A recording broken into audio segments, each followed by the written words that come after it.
and this is the Chris Allen MMA show. Today I'm being joined by one of the local up-and-coming fighters in the K1 world. He's collecting titles, he's eating kebabs. No, it's not really. It's Mr. Tom Kirk. How you doing, mate? Oh, mate, I'm good. I am at the moment, mate. Got nothing on at the moment, have we? So kebabs all round. That's it, mate. Got to try and keep the weight down, but that's tough in these boring times, isn't it? Yeah, it is. But, you know, you just got to get on with it. You've got to plod on with it, haven't you? So it's not too bad, really, is it? Can't complain.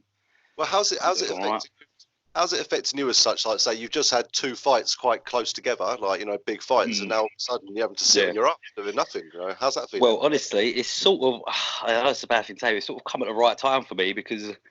Oh, shit.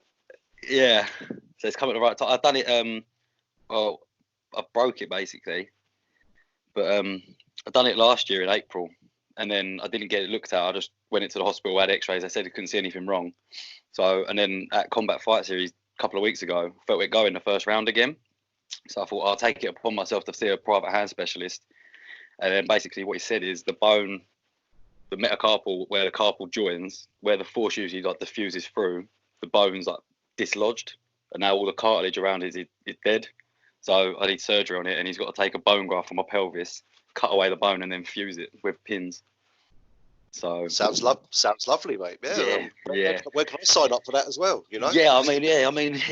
It's self-funded it as well, so it's going to be. So it's probably come at the sort of right time for me for this. So hopefully I can just try and get it done as soon as possible, really. But the only problem is I don't know if they're still doing it because the whole coronavirus thing, if all the surgeries and stuff are going ahead, because even though it's private, they're helping out the NHS, which you can't complain about. But no, exactly. Yeah, I know what you mean. So I mean, there's more important things in the world going on in my hand. I said you'll be lucky to see a doctor or nurse, mate. And to be honest with you probably want to stay away from the hospitals if you can. To be honest with you, mate. That's it. That's the thing. Yeah, I mean, I've got a fracture clinic appointment tomorrow at my local hospital, but they said they're going to let me know today whether it's still going ahead or if it's face to face or over the phone. But I need a CT scan done, which will save me $1,000. Like if I was going to get it done privately, so I'm trying to get as much as I can cheaper. Yeah, mate. Well, you got to look after yourself, mate. Do you know what I mean? If you're going to keep collecting titles the way you've been, you know. Exactly, mate. Especially the right buzz as well. Like you say, 2 fights in 8 days. It was just a right buzz, and then wanted to get back again. And then Frank got us, me and one of the boys from the camp, Aaron. He got us on Muay Thai Grand Prix which was supposed to be the 18th of April, which would have been another a massive platform to fight on. But it is what it is, isn't it? So. That's it, mate. You said you've got to try and keep yourself. What are you doing then? What are you doing? Like keep yourself busy? Honestly, I've been putting it off. I've been putting off any sort of running or anything. I've been quite lazy. I'm not gonna lie. But my girlfriend's got horses, so we're going across. Yeah, don't block him from seeing this. No, my girlfriend's got horses, so going across there, like just kicking a football about, just doing a little bit, just trying to keep yourself from not getting too fat. No, mate. You've always not looked like you've been cutting loads of weight. You always look quite comfortable in your weight classes, mate. Even if you do definitely. Weight, you know what I mean? Yeah, I mean, that's afterwards, isn't it? I didn't have one after I didn't have the one the last time I spoke to you because I had to keep the weight down, didn't I, for the next week? Yeah. But I'll tell you what. Let's go to that now quickly. Yeah. So obviously you had your fight at ECMMA. Fantastic show. You obviously fought a very tough Dutchman. Very tough. Obviously it's their bread and butter over there for them guys. So exactly. Knowing you had a fight in 8 days' time at another big show, like what was going through your mind? You're thinking I've got to get in there and get this done quick because at the end of the day it was it 5 rounds, just pure hell, like pure madness? Five twos of pure madness. It was. Yeah, it was weird because on the actual day of the ECMMA show, I felt so heavy and I felt I was really nervous and I was like, everything was like overwhelming. I think it was just because like the first title fight and, you know, fighting like a solid Dutchman, it was just very overwhelming. And sort of got in the cage and I felt heavy. I was warming up and my legs felt like lead. My hands felt heavy. And it was horrible, honestly. It was the worst I've ever felt. But then going into Combat Fight Series the week after, it was weird. Like I was saying, like Frank was saying, how you feeling? And I said, like, surprisingly, I feel fine. And he was like, good, you deserve it. You deserve to be here. And obviously things like that, every minute in your corner, just in your ear, just telling you things like that, it helps massively. So going into going into Combat Fight Series, walking down, I felt good. I felt like Frank said to me, drilled it into me, you're good enough to be here. You're comfortable here. Too strong, too powerful, whatever. It was just in my ear the whole time, just making me feel at ease, which was good because I went out there and I enjoyed it. I didn't have really many nerves. Obviously, that pre-walk to the ring, it was a bit like, oh, but then you're in there and I felt comfortable, so it was good. Well, yeah, I said, like, no disrespect to Frank's show. Obviously, this event, the Combat Fight Series, was in the O2 Indigo, so we're looking at arena. But to be honest with you, no disrespect to your opponent, Charlie Harris. You seem to have had a tougher time, let's say, against the Dutch fighter opposed to a Combat Fight Series. Yeah, I mean, it was good. I mean, he was on a streak as well, he was on a winning streak as well.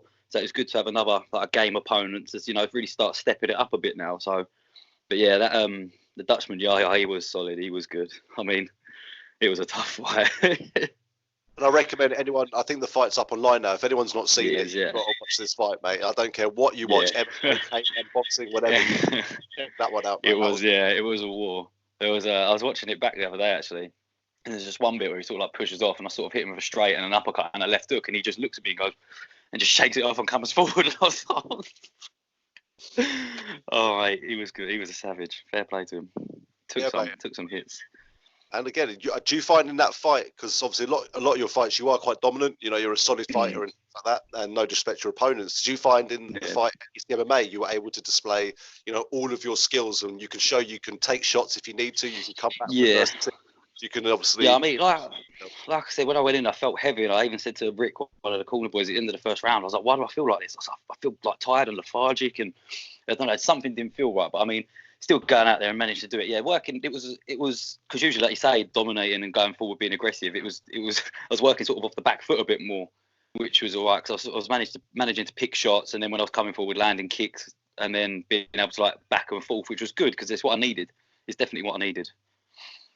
Oh mate, it was amazing to watch. Honestly, I was standing there watching him from up to the top viewing area, sort of thing. And there was actually someone waiting to get interviewed with me after their fight, and I was like, hey, "Hold on, yeah. Can you just wait? Can you just wait a minute, please?" I expect to be a couple of rounds. Looking like, I ain't got time for this, mate. I'm like, all right, see you later then. Bye bye. I'm watching this fight.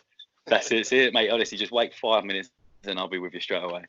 Yeah, no, it was good. Honestly, it's definitely what I needed because. I mean, I've had a couple of good fights, and then two other fights I've had pull-outs last minute. So it's not been the caliber of fighter that I've wanted to fight against. So these last two have been really good for me to actually step up and then try and prove myself to a bit more that I can actually fight at that level and be up there with some good names. So.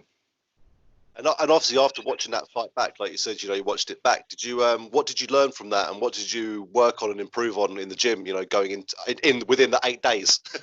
Within the 8 days is I went because I noticed it a lot that I did in the fight against Yaya. I was headhunting a bit. I wasn't. I think I got caught up in the moment, just going for the head, and then. Definitely, that was one thing we worked on as soon as we got out of there. Me and Frank was working on it. He said, you've got to, when you're going high and then go low as well, go to the body. And he said, set up the kicks, which I felt I'd done well at Combat Fight Series. We worked on it a bit, setting up the kicks and going to the body. Sorry? Savage kicks. Yeah, no, that was it. That was the work. Mate, fair play to Charlie. He was taking some good kicks. You see, I was watching it back. It's quite surreal, actually. When it came out the other day, the Combat Fight Series, I was at my girlfriend's house with her parents, and then it come on, and then we watched it on the TV. It was quite surreal watching it with all the commentary, and mate, it was just a mad buzz watching it again. I've watched it about 10 times since. Mate, that's where Cage Warriors put their events on. Biggest organisation in the UK, mate. The O2 Indigo. Loads of great organisations go there, mate. Exactly, man. But what did you have a difference in feeling? Because obviously you knew you were coming up against a tough guy at ECMMA, but how did it feel backstage at ECMMA compared to Combat Fight Series and vice versa? At ECMMA, it was probably the worst pre-fight nerves I've ever had. Honestly, why do you think that was? I think it was just to the fact, like I said, the title was on the line, the first title. There's so many people. I hadn't seen anything of Yaya, so I didn't know what to expect. Sometimes you can do a bit of homework, see what they do, sort of how they set up stuff. I had nothing. I was going into that completely blind as to what he can do. So obviously that's a nerve. That's a factor of nerves. And so some of my videos on YouTube, so I'm assuming he'd watched it and then sort of trying to work out my game plan. But yeah, that was the nervous thing. That was the nerves going into there because there was I had so many people there. First title, and it was just so overwhelming. But and then Combat Fight Series, like I say, just felt a lot more at ease. Thought I'm at the O2, I'm fighting at the O2, so just go out and enjoy it. And then didn't really watched a few of Charlie's videos. We sort of looked at what we can try and do, and then at the end of the day, me and Frank, he literally sets me a game plan. And then when my nerves get involved, I just go straight forward, and it sort of all goes out the window. But I stuck to it some of this time, landing the body shots and throwing the leg kick. So I'm sure he can be happy with that. I'm sure he'll be all right with that. Yeah, mate, you definitely chewed that leg up, that lead leg up straight away, mate. I was watching the welt actually slowly swell up on his leg, and as I said, fair play to Charlie, mate. He stood there, he carried on and came to fight, and still, off the back foot still. I mean, I watched it back, I think it was the end of the first, or maybe the second, or I think it was the start of the second round. He threw this massive whipping left high kick, and luckily I had my guard up to catch it, because I thought if that caught me on the chin, that would have been game over. I think it was just good, because obviously I've been working so hard for that ECMMA one, and then this was just a bonus to be on that, and then the cardio was there. My fitness was literally probably its peak it's ever been, so that was good for me to be able to just keep going forward and work what I can do. Well, we definitely saw your old school there. You were a lot of massive difference ECMA, walking forward, walking him down. He was trying to push with the T-kits, you know what I mean? Yeah. And, I caught a few of them in the stomach, but just had to brave face it. Just go on, get through them. I know. Then he started going high. Then, to be honest with you, I think after a while, because I've seen Charlie fight, I've actually interviewed him before. He's a great fighter. And, I think he didn't really know what to do in the end, because you were just all over him, all dominating in all areas, And as again, the ref had to stop the fight. You dropped him a couple of times up, though, obviously, and then the ref had to stop him. I think he would have kept coming, mate, if the ref didn't stop. He would have 100%. He would have. I don't think he would have stopped until he got the referee stopped it. He would have carried on coming forward, and massive respect to him for that, because it was a good fight. I mean, it gave me again another perspective of another sort of fighting style that I can say that I fought against. So it's good just to keep fighting all these different kinds of fighters. So. Especially him at a young age, he's similar age to you, coming up through the ranks, the new breed of fighters, as we call it, coming through. So again, you're not taking on someone who's past it sort of thing, you're taking on someone who's in their career as well, same as yourself. I mean, I don't know how many, I think he was on a few fight win streak, so he was confident coming into this one, which was good, because you need that kind of step up in levels each time you fight. So, and then like I say, the only way is up now, so just got to keep going. That's it, mate. That's it. Keep going. Keep that weight down. Don't eat too much crap. Fair play to you. So, you had Muay Thai mate coming up next, sort of thing. So, obviously, is that just been postponed for now? Fight? Will that fight still happen? Yeah, Muay Thai Grand Prix. They obviously Muay Thai Grand Prix, but they got the kickboxing Grand Prix on there as well, haven't they? They do K1 fighters on there. So that was the 18th of April. But I think I don't know if it's been. I think they've postponed it, or I'm not sure if it's been cancelled or. But we just have to wait and see. But this is the main priority at the moment. So that's going to put me out for a little while with the surgery of being a cast. So we just have to wait and see. Hopefully get out before the end of the year again a couple of times. Depends on how this heals. And then if they let us out. Yeah, that's it. That is another thing. I mean, that's the only silver lining is the fact that there is no shows at the moment. So I know I'm not missing out on anything. No, exactly. You said it's, as you said, a godsend in a way, because the hand's injured now. You can strap that hand up and go and fought. You know what I mean? I know what you're saying. I did think about it. It was because I felt it go in the first round, and I said to at the end of the first round, we went to the corner, and I said to Frank, I was like, I felt my hand go. He was like, look, you've got 4 minutes left, just fucking do it. I was like, all right. So she carried on, and then luckily got the stoppage. I thought in the second round I just want to get him out of here now. I just don't want it to go any longer, do any more damage. So when did the pain really come with the hand then? When you took the gloves off and went out the back, when the adrenaline all settled, sort of thing? Yes. Sort of, because I felt when I landed, I've watched it, because I've watched in the fight, you can see it. I land sort of like a right straight through, and I sort of, as I take a step back, I do that. I shake my hand. I was like, that's where I've done it. But then that was sort of the end of the first round. And then second round, obviously adrenaline's still going. Like when one he jumped on all the ropes, so that was all buzzy. It was fine. And then I got to the medical afterwards. I was fine. And as soon as I took the wrap off, I was just like, adrenaline was, like you say, dying down, and I thought, oh, that's sore. But yeah, didn't do anything. I went straight to the pub on Sunday when I got home. So the pub didn't even know what was happening. It was packed on Sunday from everyone coming down. But I went to the hospital Monday, and by that time it was like a balloon. It was massive on the top of my hand. So Rest it up, mate. Rest it up. That's it. You don't want that to be an ongoing niggling injury you've got throughout your whole career, mate. That's the last thing you need. Get it fixed now. Don't damage it anymore. Just get it healed. That's it. I mean, it's been, like I said, since last April on Blackbeard Fight Series when I fought then, and it was the same injury. It's like what's caused this one.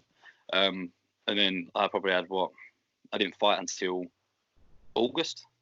Yeah. And that was no surgery or anything. That was just letting it heal with this in a splint and then naturally. And then but even in training, just landing straight rights was causing me problems. Like I could feel it was the same sort of impact that was going through my hand. It was like you say, a niggling injury that was just there consistently. But hopefully now get this done and then hopefully be back to normal and be ready to go again. That's it, mate. I can't wait, mate. I love watching your fights, mate. You and all those boys down at the Frank and them guys, mate. So let's rewind the clocks a little bit, mate. Then quickly. So before working with Frank and all that sort of stuff, were you training in anything? What did you see which made you actually want to get into combat sports, mate? What made you want to fight people legitly? Well, legitimately, yeah, that's the big word. No, I've always wanted to do it. I mean, from a young age, I always used to watch like whatever was on TV, whatever boxing was on, or anything on YouTube when I was younger. I used to watch it. And then a few years ago, me and one of my mates from work, we was talking about it, and I said I'm going to do it. And then I never got round to doing it. And then, funny story actually, I got into it. It was 2 years ago? Yeah, 2 years ago. Well, no, 2 years ago in January.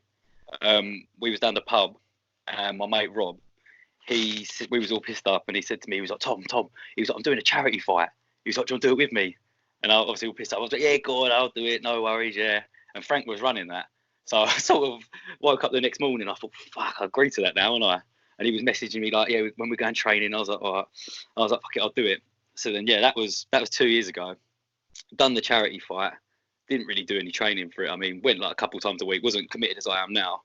Was still going out drinking like the weekend before the fight or whatever, every weekend basically. And then done the fight. And like everyone was saying, it was like, yeah, won the charity fight, yeah. Of course. And and I was fighting up at 78 at that time though, because I had no experience of fighting or whatever. So I was up at 78, which is 8 kilograms heavier than I fight now. So that'd be weird, actually. That'd be weird. Yeah, I know. Yeah, that's when I was going to the gym and stuff, and actually had some weight about me. So yeah, done that, and then a few of the people said you should carry that on. So I just spoke to Frank. I had a little while off, probably about, when was it? It was April, so it was about 2 years ago. This month, and then April, May, June, July, August. Probably about 4 months later, Frank said he was running his own show. He was going to be running the ECMMA. And then we spoke about it, and then went down training. He was doing the classes, and I went down. And then since that first lesson, I just got hooked on it. And then that feeling when I won the charity fight, I was like, I like that. I want that again. So then actually stuck to it this time. Didn't drink throughout the camps or whatever. And then just here we are today. Just dedication and some hard work. That's it, mate. Did you know Frank before the charity fight or not? Yeah. Not personally. I mean, we live in the same town. Known him from he's like older than me. Like boys I know the boys he knows, and we know each other. But yeah, apart from that, I didn't really know him. Knew of him, knew who he was. Like my older mates knew him, but yeah. And then we just started working together and haven't looked back since. That's it, because when you see you two together in the cage, and the way Frank talks about you as well, he's obviously very proud of all his fighters, especially when you won your fight. He was the first one in there, you know what I mean? Congratulating you. He's putting posts up saying, when one of your family or brothers wins a fight and all this sort of stuff. That must be nice to see, Oh, he is. He's like my brother. Do you know what I mean? He's more than a coach. Like, he's more than just a K1, like my K1 coach. He's like a friend. He's a very good friend to me. He's always checking on everyone, always checking everyone's all right, always making sure everyone's okay. If anyone's not feeling too well, he's like, get them down the gym, come see me, whatever, speak to me. He's always there. He's like more like he's not just a coach, you know what I mean? He's someone who's there for you all the time, it's amazing to have. Is your mentor? It's like your second dad, I think. Yeah, literally. Uncle. He's my dad in the gym, And then on the shows, he's the one that's prepping all the fights. He's the one that's getting all the contacts for me, like Combat Fight Series, getting me on shows like that. He's the one that's in with me day in and day out in the gym. He's the one that's on my ass if I'm not running. He's the one that's pushing me to be the best I can be. I mean, he said it to me when I went down there. He said, I can see it in you. You've got the drive to do it. And he's there just guiding me along, and I'm just learning every day that I'm with him. So That's massive. I can't thank him enough really for doing everything he's done for me. And long may it continue.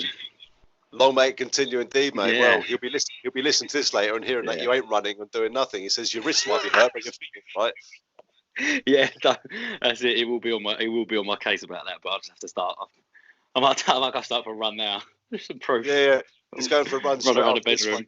Yeah, that's it. I'm straight after 10 miles. Just get one of those apps that people keep putting up. How many miles? I'd just be sitting at home shaking it like that. Like, yep, done 2 miles.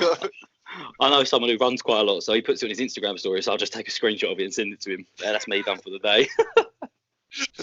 That's it, mate. Perfect. You'll never know. You'll never know. How lucky do you feel as well? Your first proper gym you went into, and you've stuck there this whole time. Some people have to go between a few gyms to find the right one. Like, do you feel lucky that you found the right one on day one? Blessed. Honestly, it's unbelievable, because like you say, people sometimes go through gyms not like having to switch gyms to find the right people to train with, and then sort of where Frank was my coach for the we done my training for the charity one. We sort of clicked. We got on well. I mean, I was there doing whatever with him, and then we got on really well. So to go down and actually have him as a coach, and it's always good to have him because he's always there pushing you. He's always pushing to be the best that you can be. And then then we started getting bigger, more people coming down. The group grew, and now everyone down there is like a family. I mean, anyone that comes down, it's sort of, because as soon as we're a new gym, there's no like real established names apart from obviously Frank. So it's basically everyone's sort of at that sort of level where everyone's learning together, having a good time. There's no egos. There's nothing like that. Everyone just goes down. Everyone has a laugh. Everyone gets on really well. It's like a family. We're a family. So no, it's mad. Yeah, mate. So I've met a lot of the boys from down there, especially from ECMA as well. You've got Aaron Kane, lovely bloke, speaks to him quite a lot. Is it Tony Ledgerton as well? Lovely bloke as well. Yeah, Tony, lovely bloke, big time. Yeah, I'll tell you what though, right? I said to him, he said to me, he says, don't let what's the word I'm thinking of? Don't let what you're looking at deceive you. Yeah, and I said, mate, I saw you throwing those kicks and stuff in the gym. Yeah. And the cake. Yeah. I'm not, and he's thinking about maybe doing MMA soon as well. So there's all sorts. Yeah, I mean, right. Honestly, I would not like to I don't like getting hit by him in big 16s, let alone him in a pair of bloody 4-ounce gloves. Could you imagine? Jesus Christ. Yeah, mate. And what a lovely guy as well, man. Yeah, and he's such a nice bloke. He spoke to us all afterwards, and one of my fighters who was there unfortunately didn't win. He came up and chatted with him and said, look, you don't always win, this is what it is, blah blah blah blah blah. Even Frank did the same thing actually. One thing I've noticed with Frank is he comes and speaks to all the fighters afterwards as well. Win or lose, he would go speak to them and give them a bit of like feedback and tell them chin up and all that sort of stuff. That's it. Like I say, he's not like just for that aspect. He's not a show promoter. He's involved in the game. He loves it. So he's going to be checking on everyone, making sure everyone's okay, examining their fighters, telling them how they can improve, like a good coach does. So he's invested in everyone, because obviously without them, there's no show, is there? Without the fighters, there's no show. So he's invested in everyone. And what I love about Frank as well is that he doesn't put easy targets in front of you guys either. He really wants to test you guys to your absolute limit as well. He wants to put the best in front of you. Yeah, that's it. He wants people to be. He doesn't, because obviously there's always going to be that fault. Just a home fighter. They're going to get the win. They're going to be fighting easy people. It's never been like that. I mean, been unfortunate with pullouts, which on the last day, which you can't help, because some people just can't make it, or something comes up, they can't. So that's happened to me a couple of times. It's not just because it's not like it's not set up to people to win. He wants people to be tested to the best of their abilities, because you're never going to get anywhere just fighting people that you can beat. So it's just. Yeah, it's always going to be a fair match based on records and weight, height, everything. It's always going to be sort of record based. So if someone's 5-0 and the other person's 5-0, there you go, and match it. That's it. That's the way it's going to be. At that Muay Thai Grand Prix you're going to fight on, there's definitely no easy targets there, mate. Like exactly. Do you know what I mean? There's no. The Lumpini boys run that, don't they? Like Paolo and all them guys. And I've met the boys at Lumpini, mate. Like George Jarvis and all them guys, mate. I tell you what. There's some bloody good fighters down there, mate. Like, who are you fighting? Are you allowed to say that? I didn't know. I'm not sure. We was matched up. I was matched up. I think me and Aaron matched. Well, they was in the process of matching, but then Frank sent us a message saying that he's got me and Aaron on there. But then obviously it all fell through, so I never really found out about it. So after the after the combat fight series, my hand, I was just, because when he said about it, I was gutted because he said he had got us on there, and I thought that's a massive platform. That's not my hand. I can't do it because of my hand. I was devastated. I bet, mate. But again, best time for it to happen if it's going to happen, mate. Now you've got plenty of time to rest. Exactly. You've got plenty of time to recover. Just hope they can get the surgery done soon, because that's when the recovery really starts, isn't it? That's it. I mean, it's okay at the moment. It's fired, but it's getting on at the moment. But I can't do anything. Like, obviously, gyms are closed anyway, so I can't go punch anything if I wanted to. But like the hand specialist said, it's not going to heal without surgery. I'll always have that pain where I'm landing like a straight right, and then, like you say, niggling injury, it's just going to happen again and again. So it needs to be sorted. I think I was a bit naive the first time because the X-ray at the fracture clinic, the X-ray people looked at it, they said they couldn't see anything. I said about it because basically where that is, I've got like a lump of bone now there. I said to them, "Oh, okay, what's this lump of bone about?" And they said they wasn't really sure. They think it's just like a fragment. So I was a bit naive. I just sort of believed it, and then I thought when I done it again, I thought I need specialist advice. So then went there, and then now I know the issue. I can sort of get an outcome. So get the surgery, get done, and get back to fighting. It's a worry, isn't it, when they don't pick it up straight away? Like, I busted my hand a long time ago. I don't know if you can see it. I've got a bit of a bent finger there. I was going to say, your finger's like that. Yeah, it's a bit bent, that one. But and I went to the doctors, and it was bent the wrong way. I said, "Nah, it's just bruised." I went, "You sure?" So I just taped it up. 2 weeks later, I went back to the hospital. I had 3 screws put in it. So it's a worry, isn't it, sometimes? It is, yeah. I mean, I went up to one hospital in London, said about it, and they said they couldn't see anything. So I got another opinion, and they said that they basically sent me an email palming me off with a sprained wrist. And I spoke to the hand specialist on the phone. He said it's not that. He's like, "I've looked at your X-ray. It's what I've suspected." So we're just going to move forward from there, hopefully hear from them soon this week, and then get a move on.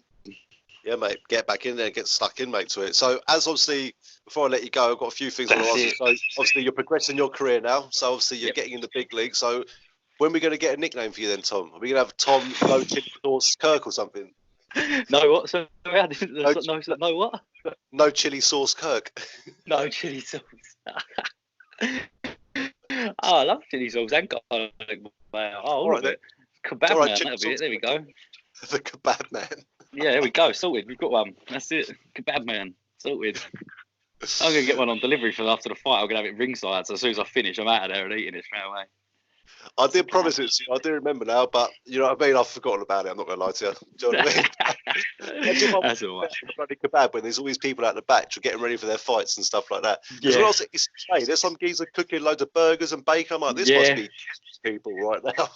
Yeah, honestly, you're walking past and it smells. You just got the smell of it, like. He's like, a couple more hours and I'll be all right. Do you know what? I'm yet to have one. He promised me one every time if I win. He promised me one. I'll give you one for free. I've never had one, so I'm gonna have to pick him up on that. No, I had that as well. I've got his name. I've got him on Facebook. I've got his name, but he said he'll give me Darren Clayton. Darren Clayton. That's it. I'll wait for that. I said to him, don't worry about it. No, so, my next one. Carry on. Yeah. No, what are you gonna say, mate? I was going to say, well, at the next MMA show, I'm just going to have them all that he's promised me in one go. It's going to have all in one sitting. Stack them up like 10. Stack them. That's it, yeah. That'd be the one. As soon as you walk out of the cage, someone just passes you a burger, mate. That would make my day. That's it. That's the plan. I'll bring one up next time. I'll bring a couple up next time. There you go. It's sorted. All right, last one from me, mate. Just so obviously you're in your K1 career. In looking forward, is that what you're going to stick with? Are you interested in any other disciplines at all, or is K1 going to be the way to go now? I think I'll stick with K1. I mean, like we're in the gym, Frank just says literally built for K1, just going forward, aggressive, good cardio. So that's the way, because that's what K1 is, isn't it? It's just fast-paced, 3-3s or 5-3s in the pro ranks, or 3-2s in this. So it's just, he said I'm just built for it. So yeah, going forward, I'd like to pick up a few more titles. I'd like to get my hands on an ISKA title. That'd be nice. Something like that. A very nice ISKA title. I'd like that. Or any other. You know, I'm not fussy. Any kind of shiny belt, I'll take. And then hopefully, obviously, let the hand go. Let the hand be all right, and if that should be all right. And then keep picking up titles, and then proceed to the pro ranks, hopefully. And then we start progressing forward a lot. So yeah, mate, it's going to be a great. You don't fancy throwing in the elbows in the old Thai boxing, or how about a few headbutts, a bit of left way? Left way, I don't think my hand would bear the bare knuckle of it. You know, I don't know. You don't need your hands. Thai, you elbows and heads. Thai, I think it's scored differently to K1, isn't it? You know, it's a bit more of a So I mean, K1, it's aggression and fast pace, which is on hands and kicks, knees. So I think that's just my bread and butter at the moment. I mean, I'll stick with that. I'm doing all right, so I'll just stick with it and keep going forward. See how far we can go. Yeah, you're not doing that bad, to be fair. I guess average. Yeah, it's not bad, is it? Yeah, it's all right. It's not bad. I mean, it could be better. Nah. Mate, honestly, mate, you're smashing it, mate. Your career's going really well. I've been lucky enough to see a few of your fights now as well, mate. Thank you, man. Appreciate you for having me on and every time interview. Obviously, mate, it's great. Chatting in person, chatting on video now, mate. Then it's nice because obviously I like talking to you at your early career, because we look 10 years down the line, we'll be chatting away, talking about when we spoke when you're at this level. You know what I mean? That's it. All sorts of gold dripping off you there, all sorts of belts everywhere. That's it. Arms out straight, all hanging off. Arms out. Oh, that's it. One round here, all across the arms, some around my legs, all sorts. That's what it's all about. Honestly, mate, I can't wait to see you again, mate. And heal up well, mate. And again, thank you very much for taking time. Yeah? Thank you very much for having me. It's been a pleasure. Thank you. Anytime, Tom, and we'll speak soon, mate. All right? Yeah, man. Take care. Thank you very much. Cheers. Chris. Bye, mate.